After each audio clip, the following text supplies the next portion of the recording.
And today on Ordinary People, we have with us Wanda Rash Pritchett, who is referred to me from another independent producer here. So I'm looking forward to listening to her play the flute for the first time. I was doing a little digging and I found out that she is pretty well known in the Dayton, Ohio area and abroad. So I count it a privilege and an honor to welcome to our show Ordinary People, who I would call a celebrity, Wanda Rash Pritchett. Thank Wanda, you. thank you so much for being on the show today. Thank you. Thank you for being a blessing and having me, Miss Peggy. Thank you so much. Thank you. I would just like to say, you know, I've heard you've been around a while, and I want to know, how old were you when you first started doing praise and worship? 2 years old. 2 years old? 2 years old. What were you doing? I mean, Well, my father and my uncles, they were the Gospel Clouds of Joy out of Columbus, Ohio, and whenever my dad and my uncles went on stage, I was around it all my life, so I thought I would go with him to all his rehearsals, so I just knew I was a part of the group. Right. And I was kind of like, became like a little mascot, but I was very, very serious, even at the tender age of 2, I knew that I had a call on my life, even that young. And they accepted it and allowed you to get on stage with them? I would go on stage and hold on to my dad's pants leg, and I knew the moves and the songs and the lyrics, and I knew what key to sing in, and it was just a natural God-given gift, and it was just felt like I was at home there. At home, right. Can you tell me what youth organizations you've been in? I heard you've been in several.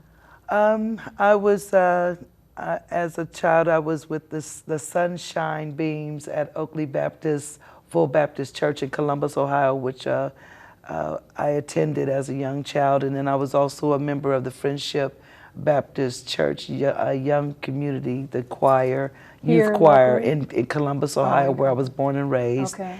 And I learned to play my flute through in elementary, all through junior high school and high school, instrumental and vocal music, both.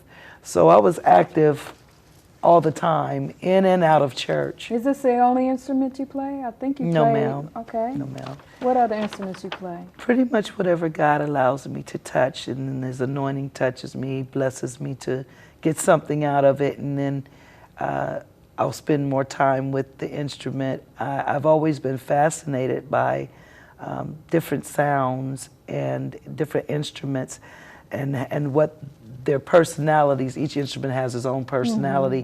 So I could kind of be a lot of different elements, different feels on different instruments. So I was always fascinated by that. So you were a loner, a quiet person. And very much all so. into your music. I was the odd one in the bunch. I was the homebody. My sisters and things, they were more outgoing. I wanted to be around older people because they knew more, they had more wisdom, and I liked learning from them, especially in the areas of the arts. And I liked entertaining myself when I wasn't shooting marbles and taking all the little boys' marbles. Oh, we did all that, didn't we? Yes, yes. When did you first start performing and ministering on your own? You know, at what age were you when you started? I would say about 6 or 7 years old. On your own? Yeah. Okay.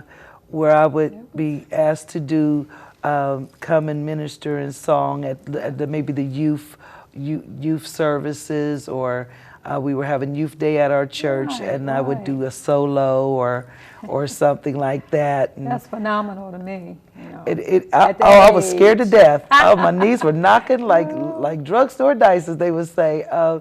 I still get nervous to this day before I perform. I don't think any entertainer, real entertainers of any stature, as far as whether it be spiritual or secular, that they don't get nervous before a performance. If I don't, then I get scared. And we think all the time that they just got it going on and that they just get out there and do it. But you're saying that everybody pretty much everybody, most of the people that I have been blessed to know, and I've asked them, do you get nervous before you?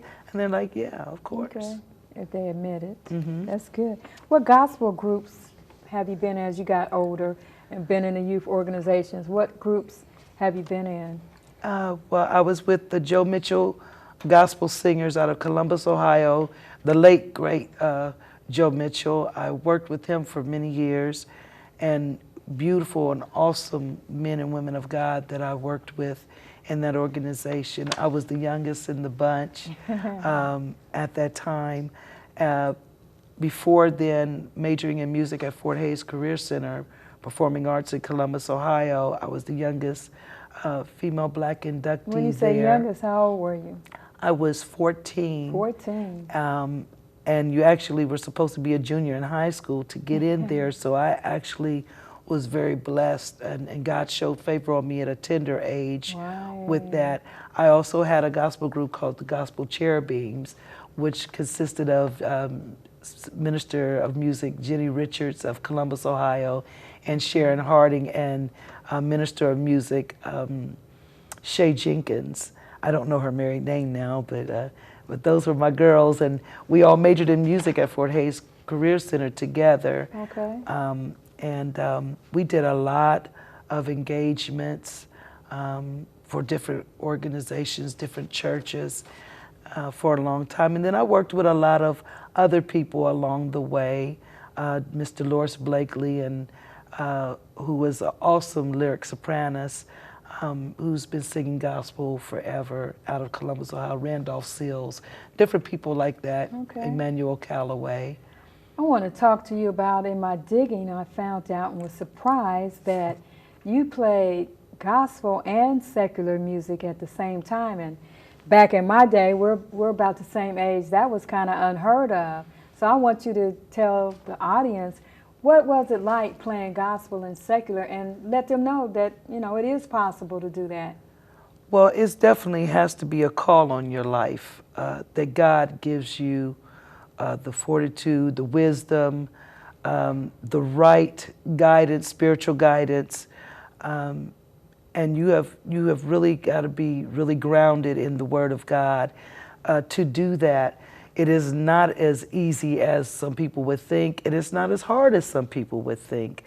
You were how old? I was, oh gosh, I was still in junior high school. I was about maybe 13 or 14 years old. I was already doing talent shows in schools, in the school system, as well as around the city. Who were you playing with? I played with my first group that I went on the road with was called Jay and the Unique Blend out of Mansfield, Ohio, that I played with Grace Ship Davis. I was the first and only female that was a member of their group. I've played with the Wallace Brothers, Carl Russell. I was a part of the New Hughes Corporation. Okay. I've worked with Roger Troutman and Zapp, Bootsy, Sugarfoot. I've worked with a lot of prestigious people. Craig McMullen, who was the main head guitar player for Curtis Mayfield. Okay. They were my mentors as I was a child.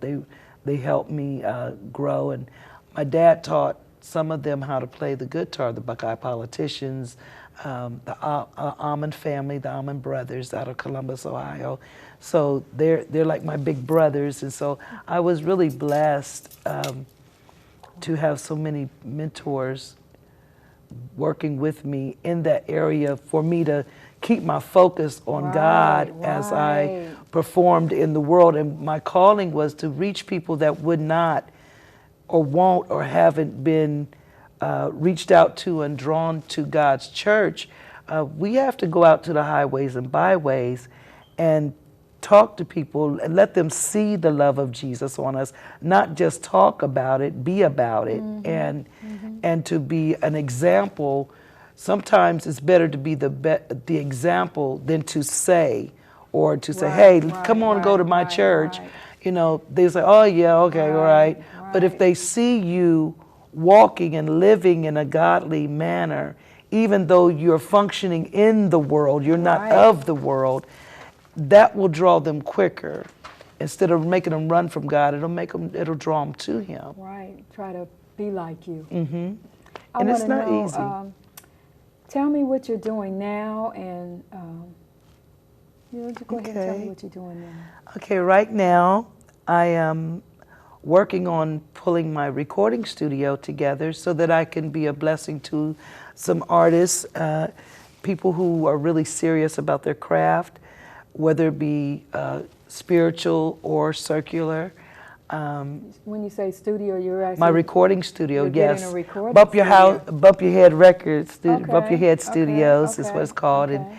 and that was given to me by two of my dear friends, Mr. Bobby Owens and Mr. Leroy Bonner, better known as Sugarfoot of the Ohio Players, and we were in my studio one day, and I kept bumping my head on the on the rafters. They said, "Oh, okay," but the music was really hot. Right, so he said, you know, we're gonna call this Bump Your Head Studios, and that's how I actually got the name for my recording studio.